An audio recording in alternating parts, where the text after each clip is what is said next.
Good morning, everybody. Good morning. Can you guys hear me? I don't know if you guys can hear me. Good morning. Good morning. Can you guys hear me? I don't see my icon. I don't see anything moving. Hopefully, if somebody come. Can you guys hear me? Okay. Let me check. Let me check something. Hold on. Yeah, on that.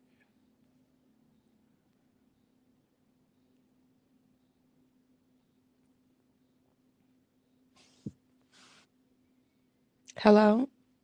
Can you guys hold on? I'm trying to check something, you guys.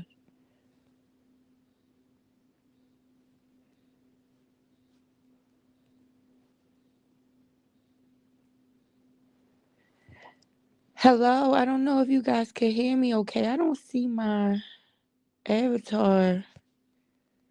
Good morning, Atmos. Can you hear me? Let me know if you can hear me, Atmos, or not.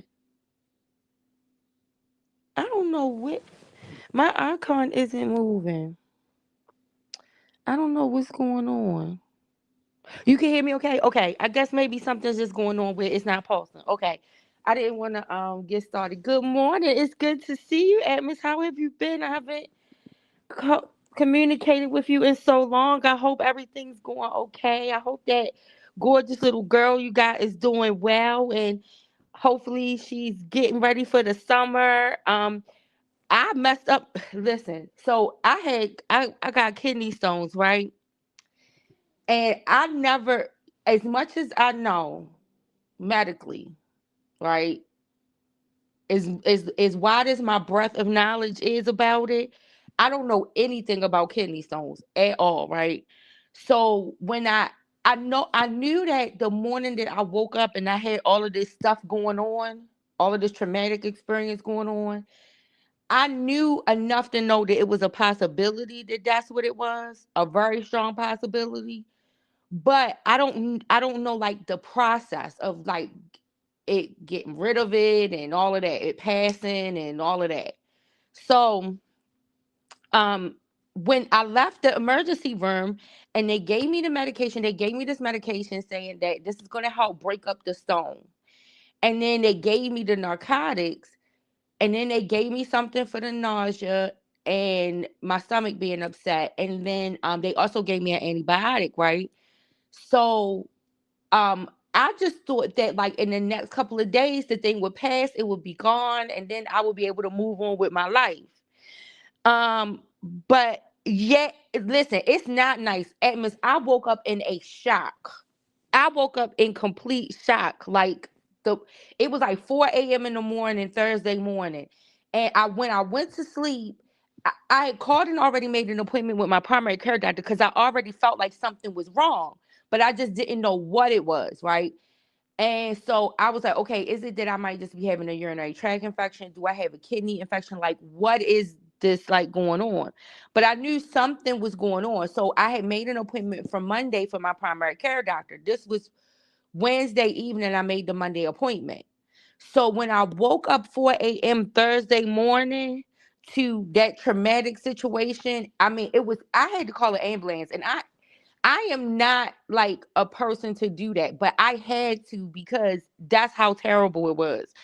So, but I thought that after I left the ER, I should have asked the doctor more questions. I don't know why I didn't. I did not read the documents and stuff like that. I just threw them in the bag.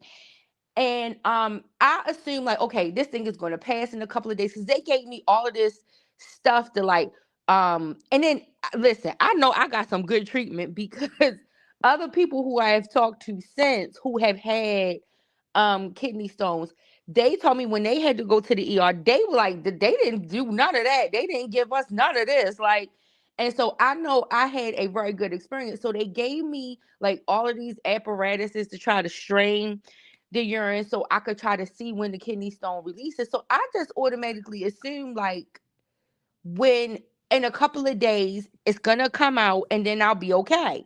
Now the doctor did mention that the possibility of it not passing, but I still didn't think like I thought, okay, maybe like 1 or 2 weeks I might be dealing with this. But I did notice that the medication that they gave me to take for it to pass, that they gave me 30 days worth, right? Of the medication. And so I just thought that was just what they do customary, like just to be cautious or whatever. I didn't know that that can actually be how long it takes for it to pass. And I cannot deal with this because this is really limiting my capabilities to do stuff. Like it is messing with my focus. Um, I can only like I gotta take the narcotics because during the day I try to take just like something over the counter because I have to do certain things. But at night, by the time I get down to the evening, that pain, I feel like that pain is like coming back. And because of that, I'm afraid that I'm gonna wake up like in a shock like I did again that Thursday morning. So I take the narcotics at night because I don't want to wake up like that again. So I don't know. I'm hopefully and prayerfully, I'm hoping that this thing hurry up and pass because I cannot like this. I cannot function like this. And most people know I live with chronic illness. So and I deal with a pain condition. My condition, my chronic illness, I deal with pain. I'm able to tolerate a high level of pain and deal and function in a high level of pain. But it's just this pain is a different type of thing. It is like really like not allowing me to be able to concentrate. So thank God, like I said, last week when it happened to me, I was out and like doing site visit. And so I was at the end of that. So I had already done all of that part. So thank God like on Friday I was able to just like do wrap up work, and then Saturday I had to make myself back home from where I was.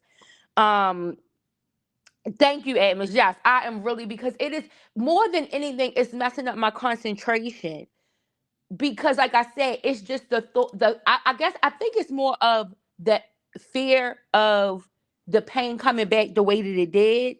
That's one thing that I think is messing up my concentration. And then the second thing I think, like I said, is me having to take the narcotics at night. I'm not a person to do that. I don't like taking that. But because I am afraid that that pain might come back the same way, I'm being like overly cautious, I think, in taking that narcotics at night. And I want to stop. I don't want to take it. I don't. And I cannot see myself doing that for 30 days. Like I can't. Um, so I am like, when it comes to me being able to like to stay focused, I have to create the environment for me to be focused. And so when I'm dealing with something unknown that's happening and I'm trying to be focused, it's hard for me to focus on things. So like I said, thank God. Let me tell you. So this threw me off.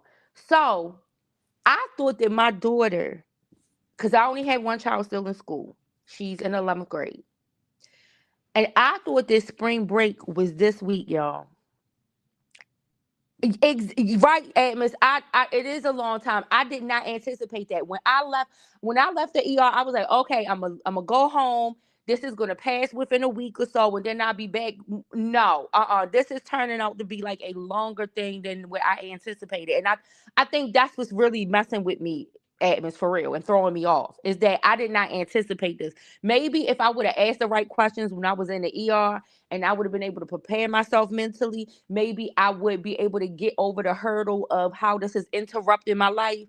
But I think by me not realizing it until a few days out from it, it's kind of like messing my concentration up. So I'm like I said, I'm trying. I am trying. But so I thought I was confused, and I thought my daughter, because normally during spring break, it's something planned, it's something that we do. But this year we really didn't do it because my daughter started working. And I was kind of like against her working, but she's been asking and begging me to do it for so long. So, and she took all the initiative herself and went and got the job and everything.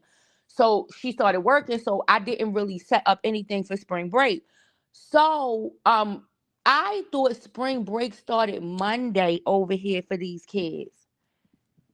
Child, spring break did not start till Wednesday. Monday morning, my daughter did not get to school till 12 o'clock. That's what I'm saying. I am like completely thrown off because I just wasn't I and the thing that indicated to me that she what that spring break didn't start Monday was because I got a notice from the school saying she was late. And I'm like, what is spring break? Why would she be late? And then I went and I go to and I'm like, oh my God. So listen, I'm one of them parents, you going to school anyway. So it was she did not get to school till almost 12:15. And she gets out of school at 12:45. I mean at 2:45. So but I didn't care. She still was going. I was like, you ain't gonna get no whole day. You Lord have mercy. So like I said, I am all like it will, but see, and that's the thing. I, I like I said, I can deal with a high tolerance of pain, and right now the pain is manageable. Admis, I think I'm afraid that the pain is going to come back the way that it did when I woke up 4 a.m. that morning, and that's what is making me discombobulated. It's helping, like so, like I said, in during the day I take over the counter, right? Because like I said, I still have to try to do some work. It's really quiet this week, and it's not a lot that I need to do. And like I said, I just came off of doing site visits. It's a lot of people on vacation and stuff like. It's not a lot that I need to do, but so thankful for that. So that kind of gives me like some transition time. That even if this thing doesn't pass by the end of this week, I think I'll be able to mentally get myself like together by the time next week come. I'm just completely thrown off right now. I am completely thrown off. You said I don't think you'll feel the sharpness again because you are. Yeah, I think I don't think so either, Edmonds, because I think so. I think that sharp pain was probably coming from the fact that the inflammation that was happening surrounding the area, and because they gave me the antibiotics. That is how I can tell it's not inflamed like it was. I can tell. But I think it's just me being afraid that it's gonna come back. So like I said, I think once I can try to like get over that part, I think I'll be okay. So I think hopefully by the end of the week I'll be able to mentally conquer that part of it. Um so yeah, I'm really hoping I'll be past that part. But it has, like I said, it's really got me messed up. And even to the point where I I don't think it's that made me think that I really thought spring break started on Monday for all the kids. And so because normally in the early in the morning I get up and I go to the store, I would have seen that the buses were out there at least, right? So I would have known like something was up if I was in my normal routine. But because I'm taking this medication and then I haven't been driving anywhere really. And that's what I like I said, I didn't even notice the normal signs that would let me know no, school is not out. So when I went to go wake her up, this is the part that pissed me off. Cause normally this kid wakes up on her own, right? So that's the other thing that made me think this spring break was started Monday. So when I went to go wake her up because she was still asleep. She had work Sunday night. So she was still asleep. So, I was like, Maya, don't you got school? I mean, is this spring break or do you? And she was like, she jumped up and was like, no, I got school. So she really always, it was a situation where it was strange for either of us to this to happen to either of us, right? She knew she had school. I thought spring break started already on Monday. So it doesn't, she has a half a day today. So it starts today and then it goes into next week. But I thought, and like all my nieces and nephews, like they out of state. Um, I didn't even pay attention to my grandson child because that should have been an indication that I don't know. I don't know what I was thinking. I thought spring break started Monday. My nieces and nephews and stuff like that, their spring break started, but they out of state. So I like I said, I just thought it was just consistent. And the fact that she didn't get up, and I was like, oh well, I can let her sleep because I knew she had, worked the night before and she got off at 9 o'clock, but still, I just let her go ahead and go sleep. Cause I know for me, like if I come in late, it take me a while to get settled. And sometimes that might impact me going to sleep at a decent time. So because I thought that spring break started, I was like, well, she can just go ahead and stay and sleep in or whatever. But when I went to go wake her up, she jumped up and I was like, Maya, I got a notice from your school like this spring break. And she was like, no, it's not spring break. So like I said, she got to school. I think about 12:15 is when she got there, when she arrived there. But so I came on you guys because I was thinking. So Tears had I had posted in my chat a tweet that Donald Trump put out, and you know, I had got several different comments on the tweet. But Tears posted in there and was like that she thinks that Donald Trump is purposely, like basically purposely trying to sabotage the United States, like trying to destroy the United States. And I think that too. I think in his mind, in his P-shaped brain, he it's like this vendetta that he got. So it's like he's gonna do like all of this terrible stuff, and then he's gonna blame all the terrible things that he does on um the people who the normal suspects, his usual suspects, right? And when I said it, I that is how I feel, but then I really thought about it, right? And Donald Trump, he blames stuff on the same three people all the time.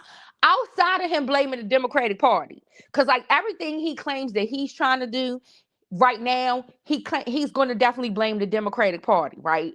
On why they're not doing it. But everything else, he is blaming it either on Obama, Joe Biden, or Hillary Clinton. Everything else. I'm like, is there anybody else through the annals of history that did something that you can blame it on other than these three people? And the crazy part is, he doesn't even blame Bill Clinton. Bill Clinton was the actual president of the United States. He continues to blame that man's wife for everything. He will not even blame Bill Clinton for stuff. But everything that is wrong with the world is because of Barack Obama, but Joe Biden, or Hillary Clinton.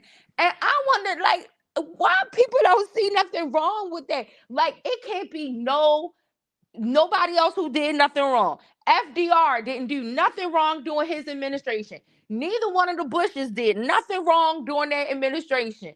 Abraham Lincoln didn't do nothing wrong.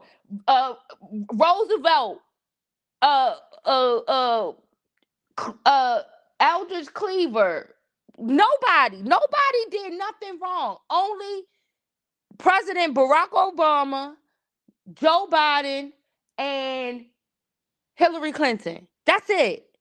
That is how limited his scope is.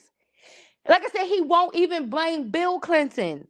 But Hillary, she catches it every time. Every damn time. Now, I think he did eased up on Hillary just a little bit, you know, especially after these Epstein file things came out. And then they was bold enough to go on the Hill and provide testimony, and they wanted to give public testimony. I think he then laid off like a little bit, but he'll get back to it. He'll get around to it again at some point. But I just thought that that was strange. So, Admin, since I got you here, hopefully you're still here. I wanted to know, talk about this, right? Because I wanted to state that, but I came on this morning to talk about this. So, the Supreme Court yesterday, um, agreed with the psychologist. I cannot remember what the psychologist's name was, but there was a ban in Colorado that was instituted. Basically, I guess, and Miss Mo might know like a little bit more about like the specifics about the ban and what they cannot discuss and stuff like that. But I just know I always keep up what's happening with the Supreme Court. So it's one of the reasons why it was on my radar. So the Supreme Court um sided with the psychologist in the testimony yesterday over a ban on conversion therapy, right? And the person who was on the side of the original Supreme Court decision was Katanji, right? She was the only one. So Neil Gorsuch wrote the opinion for the majority, and then she wrote the dissenting opinion in that situation. And I thought that it was an interesting conversation, right? I know that people on both sides of the aisle, like it's a poll. much like most issues now, it is a very polarizing conversation, right?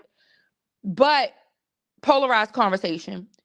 But I know that people on both sides of the aisle have their opinion, but I happen to kind of agree with portions of Neil Gorsuch's opinion and parts of Ketanji's uh decision, right? That's what I mean when I say like I'm a centrist. Like I really like fall down the middle because I can see on both sides what is being said, and then there are things I'm gonna disagree in their statements, and then there are things I'm going to agree on, and then sometimes that can leave me at an impasse on which way we should go, right, with it. And when that happens to me, I kind of fall on the side. I try to fall on the ethical, what I think the ethical line is, right? When that happens, like, okay, what do I think the ethically correct thing is to do, right? Because I when I had when I fall into a situation where I can agree with both sides on point on certain things, I'm more so inclined to go with the side that I think that is more ethical. And in that respect, I think I fall in line with what Katanji is in her opinion, right? Because I know what that conversion therapy treatment did to people, right? I know the harm that it did to people, right? So for those who don't know what conversion therapy is, because I'm assuming that everybody knows what it is, but conversion therapy was used to by a lot of conservative organizations because they were the majority of people using it. So you had a lot of conservative organizations. Most of those conservative organizations fall within some type of religious realm, but um, it was the conservative arm of our country that had these institutions and camps, right, where they would send young people, young adults, or even older men to and women to when they felt like that these individuals who felt like they were struggling with gender identity or sexual orientation, right? And so they would send them to these conversion therapy centers, whether it was an institution, because some of them were more like institutions because they were more sterile environments, like hospital style, right? And then some of them were like camps, especially when you think about the ones they sent kids to, adolescents to, right? They were more camp style. They might be somewhere in the woods, somewhere in the desert, somewhere in the wilderness, and they used like all of these type of harsh I've considered to be harsh methods to try to fix, quote unquote, fix the person, right? So when pray the gay away didn't work, they would this would be the next option, these conversion centers, institutions and camps, right, that they would send them to. And so a lot of places banned these places because of the inhumane treatment. There were shock therapies that were used and other different methods that were used. They found out that a lot of people were being abused and the abuse was happening by same gender people in a lot of these centers because it was they were able to use manipulative methods to say that this is how they were correcting their problem, right? So there was a lot of abuse that was also helping them. It made it easy for predators to find vulnerable victims, right? These conversion therapy places, right? Whether it was an institution or whether it was a camp. Um, it was it made it easy because those people, those kind of quote unquote predators who were same gender loving people who wanted to find someone easy and susceptible to be vulnerable to their advances, they could find them there because those people were going there to quote unquote be fixed. So they were able to use like coercive methods in order to get a lot of times children, but sometimes even vulnerable adults who were looking for some type of solution for what they were told was a problem. They were more inclined to go along with what they said under the umbrella of of therapy, right? That they're getting therapy. The same way how priests did that, with young boys or with parishioners who would come to them, and their parishioners would say, I'm struggling with this, and can you help me? And if the Hail Marys didn't work, some of those priests who had those same proclivities would pray upon those individuals. And it wasn't just praying. This is what people mean when they say vulnerable adults, right? Um, it's not always vulnerable in the sense of that a person is dealing with some type of mental retardation or something like that, where that's the only thing that makes an adult vulnerable. No, there are other situations when you are dealing with spirituality, religiosity and spirituality, right? And you have had people who listen to a certain doctrine all their life, and then they know they're struggling with something, and something to where they feel like they are going to be damned to hell for it. And then you have this religious leader who comes along and is giving them this advice and guidance and mentorship. And then they manipulate it in a way that is abuse of their office, right? And they did that to a vulnerable person because that person is coming to them in a vulnerable position, right? And so they found that a lot of abuse was happening this way. Whether it was physical abuse, it was definitely psychological, emotional abuse, but then there was also sexual abuse that was happening in these centers.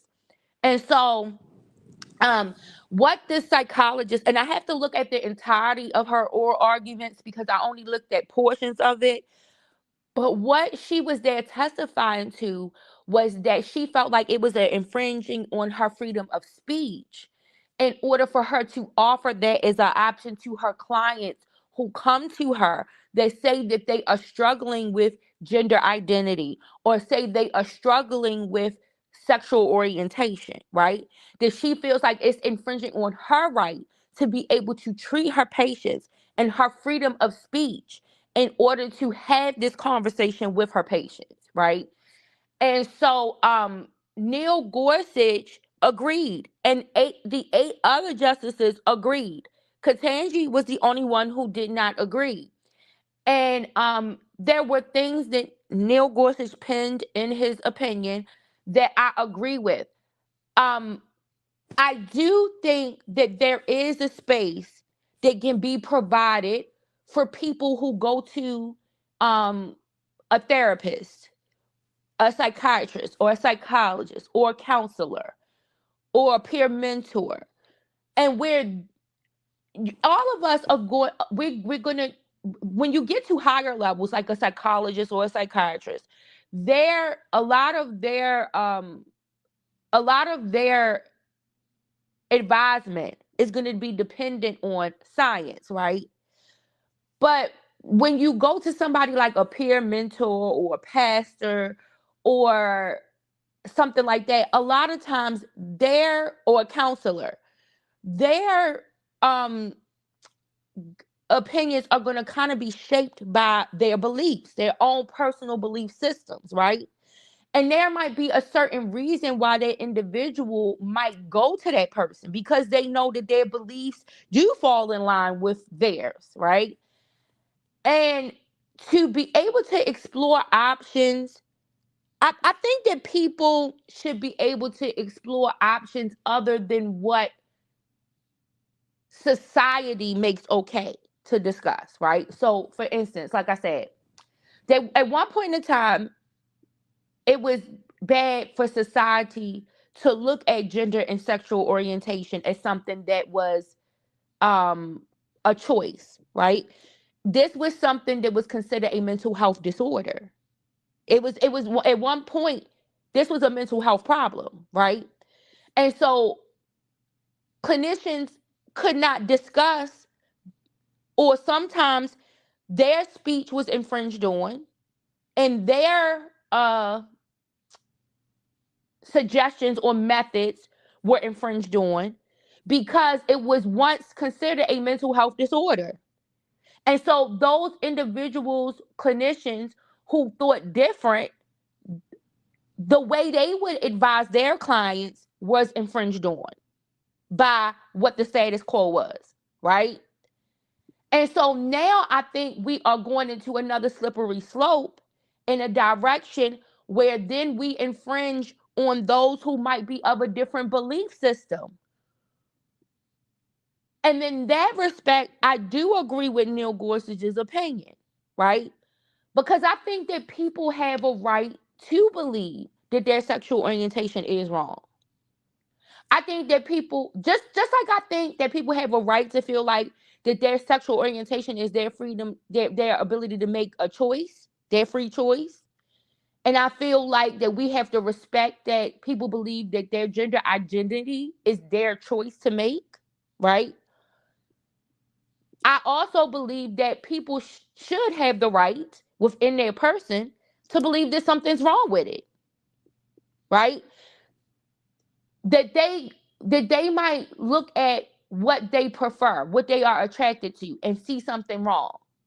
And I think for those people who do see something wrong, that they should be able to explore avenues to try to do what they can do to make themselves feel whole, right? And so in that respect, I agree with what the doctor that was providing the testimony was saying. And that helps me to agree with some of the things that Neil Gorsuch penned in his opinion, along with the other the other 7 justices that agreed with him. But there's another side of me where I agree with what Ketanji is saying. And if I think that there's too much danger when we are talking about conversion therapies being the remedy for these situations. I don't know if we have to find something else and create something else comparable, but I think the history of conversion therapy and the places, the institutions that facilitated this type of treatment, I think was too dangerous to the public to allow that to be an option. Right? And I'm interested in what other people think about that. Because I know a lot of times people fall either on one side of the spectrum or the other. A lot of people either agree with it and agree with conversion therapy and think that that's the only way, the only treatment. They believe that's what all of them need, right? And then you have others who believe that it shouldn't be banned. It shouldn't be allowed at all. It shouldn't even be a discussion. We shouldn't even be making people feel like that their gender identity or their sexual orientation is something wrong, right?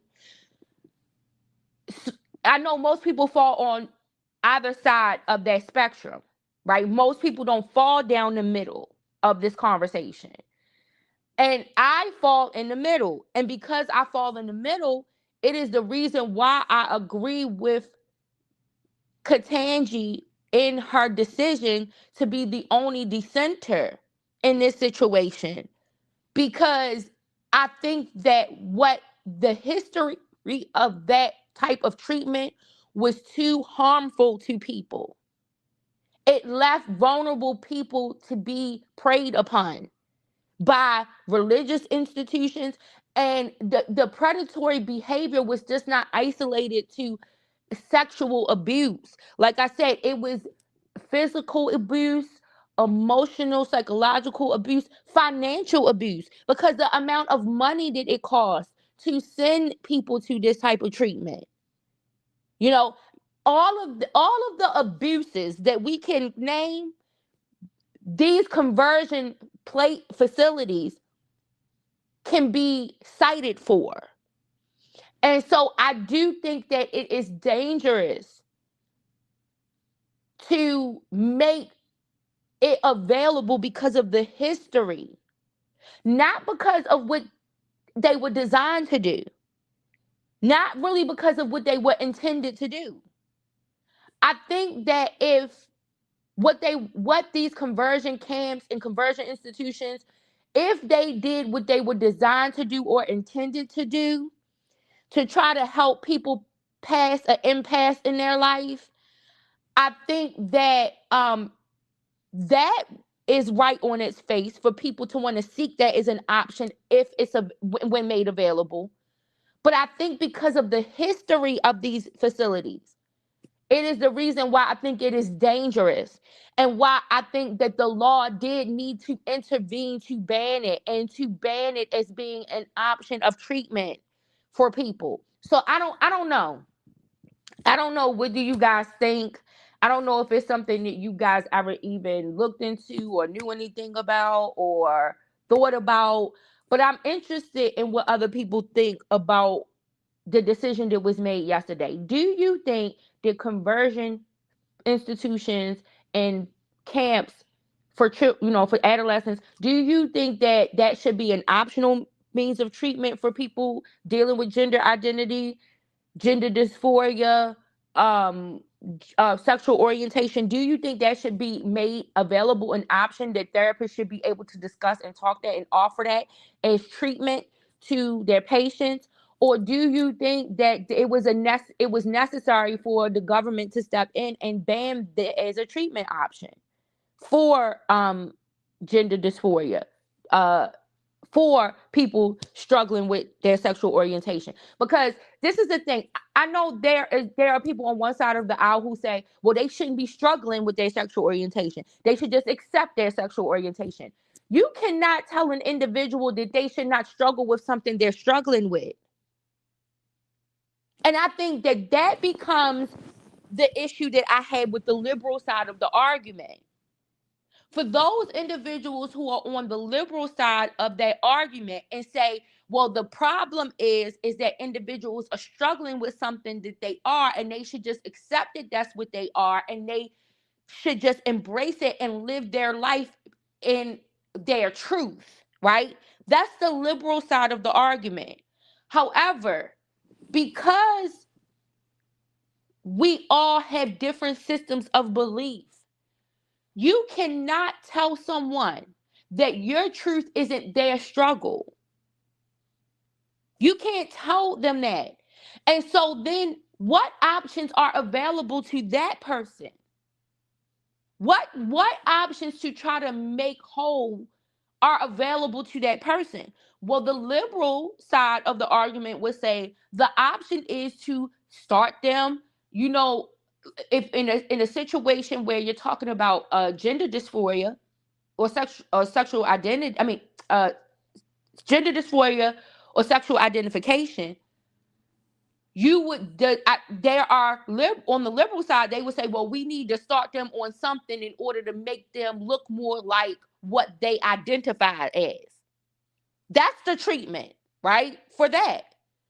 Well, I think the issue becomes, what do those individuals say, or how did they feel when that wasn't an option for them? How did they feel when it wasn't an option for them to try to get into some type of treatment that would make them appear in a way and present in a way that identified with how they felt inwardly, right? How did they feel about that? And then how you felt about that is how someone else feels about wanting to get some type of treatment to help them with their struggling with, and that option not being available, right? And so that's why I'm kind of like in a toss up in this conversation, because I can identify with a person who wants to make the choice to go live in their truth and say they have the right to explore the options to do that, right? That's what this country allows. And I fall in line with that because it's what this country allows.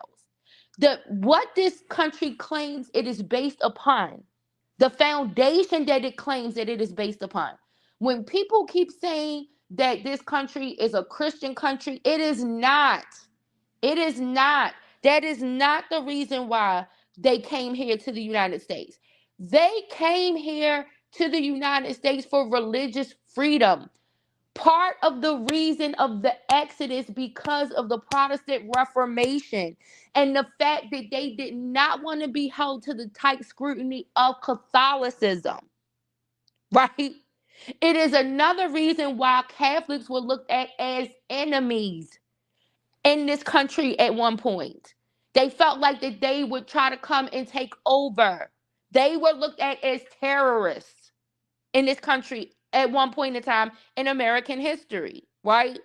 And so the Protestants fled Europe largely in order to get away and to come to a place where they were free of a society that was ruled by religion.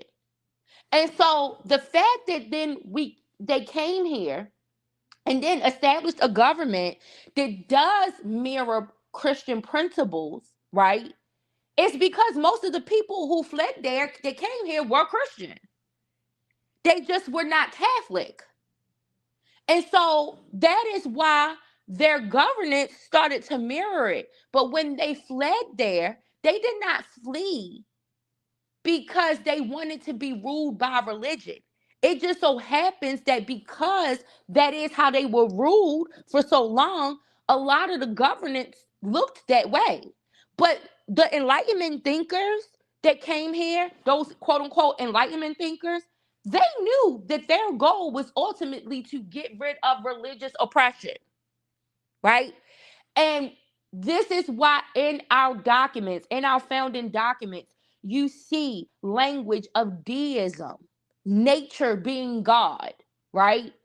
And so the very founding documents that we have in this country, we hold these truths to be self-evident that all men are created equal, that they are endowed with certain unalienable rights. And upon these rights are life, liberty, and the pursuit of happiness. That's not Christian. That's not Christian. That language was written by deists, people who wanted to separate religion from their governance. Those Enlightenment thinkers knew what they were doing in the establishing of the founding document. So, like I said, our governance appears Christian in this country because you had lots of Christians who fled this to come to this country for religious freedom. But and then I know then it gets kind of convoluted sometimes because then they come here and then they start to do things to other people or do things even to people of their own same religious orientations because they of their religion, right? Like when you look at the Salem witch trials, that was heavily drenched with religiosity, right? And they were in the beginning phase of fleeing the country because of religious repression and trying to be free of religious rules, right? So, but they fell quickly back into it. So I think that's what creates the confusion on what this country was founded on. But this country was never really meant by those Enlightenment thinkers who came here to try to shape and craft and declared independence. It was never about Christian values and morals. They came here for life, liberty, and the pursuit of happiness, right?